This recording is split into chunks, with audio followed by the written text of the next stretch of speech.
tayo iti ginataang bilo-bilo, di ba? Kaya bilo-bilo, dahil sa bilog-bilog na yan. Di ba? Ito ang bilo-bilo, mapalapot na glutinous. Yung mani experiment namin ba?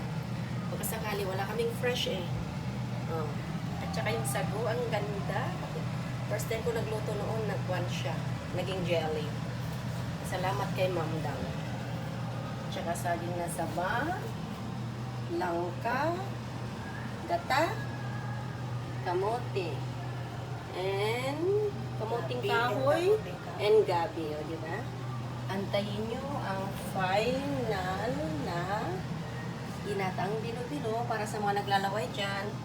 Ito, distribution of labor. Si Ma'am ang tagaluto, ako ang taga-bilog-bilog, si Iba naman ang taga-hiwa ng mga fruits.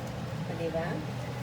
Tatlo kami lahat mamaya kakain. Wait for the final. Talaga, nakikita nga pagluluto ng bilog-bilog. Antayin nyo ha, maglaway kayo.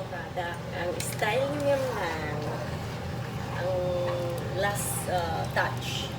Diba? Ginata na siya. Ano na, akin na yung mga mangkok nyo.